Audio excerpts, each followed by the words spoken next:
Hello everyone, Dr. Bhomik here. Welcome back to the channel, and today we're going to talk about something very important that most AI tutorials completely skip over. They will teach you how to use AI, how to prompt AI, but nobody tells you how to review AI. And here's why that matters. In 2026, the person who gets the promotion, who wins the clients, and who earns the trust of the team is not the person who can generate AI the fastest. It's the person who can catch what's wrong with it before it goes out of the door. And that's is all about today. It's going to be a short and quick lesson, and we're going to go through 10 practical example and moves, and for each one I'm going to give you the exact business English vocabulary and phrases you need to talk about at work professionally and confidently. All right, let's dive in. So point one, and I want you to remember the word for today, is hallucinate. When an AI hallucinates, it doesn't go blank. It invents something that sounds completely real. A date, a study, a person's job title, and it's so dangerously convincing. Your phrase for the meeting should be, I need to validate the anchor data before this goes out. The citations may have been hallucinated. That one sentence shows your team you understand the risk. That's advanced level English right there. So this one is quite subtle. The content looks good, but when you read it from top to bottom, something feels off, like the document traveled somewhere and I forgot why it left. We call this missing strategic intent, the clear why that connects your opening to your conclusion. Try this at work. I'm reviewing the logical flow here. The strategic intent breaks down between sections, let's say 3 and 4, and I will rebuild the bridge. Next, so you know that feeling when you're reading something and suddenly it sounds like a very strong legal contract, and the next paragraph sounds like it's been written by a cheerful, inexperienced intern. That's called tone drift. The fix is bring your brand voice back in, the specific personality your company or your channel communicates with. Warm but professional, direct but not cool.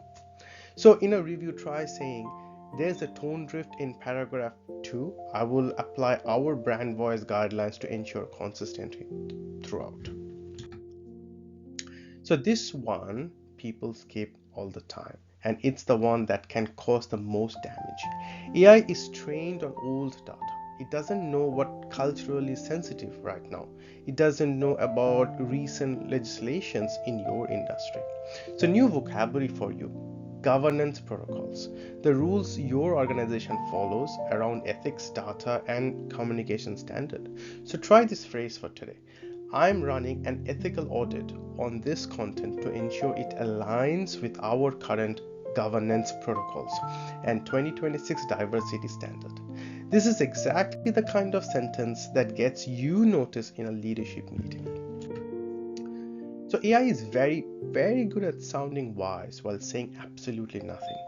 It not only makes things up, it sounds very wise. So watch out for those phrases like optimize your workflow or leverage your strengths. Say it without any specifications. That's a generalization trap. Advanced lexicon means industry specific, precise language with measurable meaning, not improved performance, but reduce processing time by 30% through automated validation. So review note, this section falls into a generalization trap. I will replace the broad claims with specific metrics and advanced lexicon that reflects our actual data. Next, so this one will save you from an embarrassing moment in front of a client. AI will confidently cite Harvard Business Review 2024. This is very dangerous. I've done PhD, so I know how dangerous it is. And the article that AI mentioned simply does not exist, or the link goes to a completely different topic, because AI can literally create an article from scratch, give a fake author name, fake date, fake citation number, and it makes it so real convincing that you will really think that's a proper publication. So the professional phrase here should be, I'm conducting a citation audit. I will verify each source to ensure we have no fabricated references before it is finalized.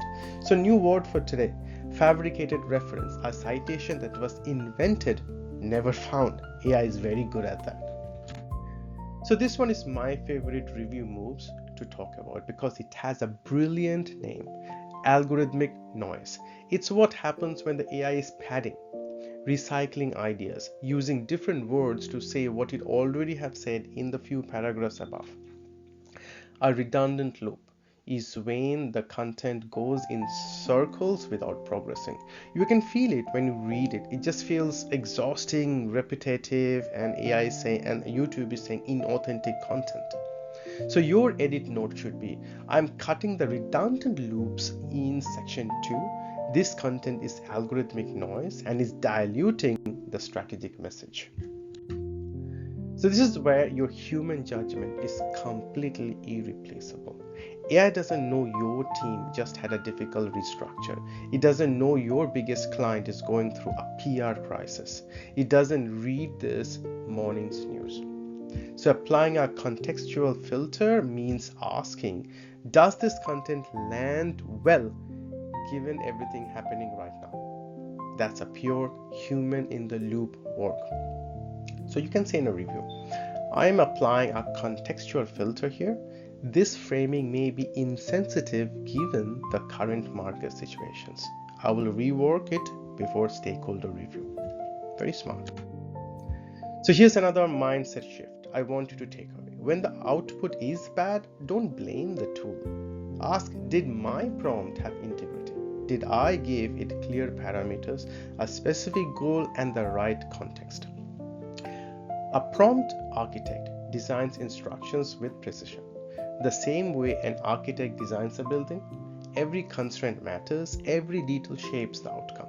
So your phrase should be, the output quality failed the review. I am going back to test the prompt integrity and refine the parameters before the next iteration.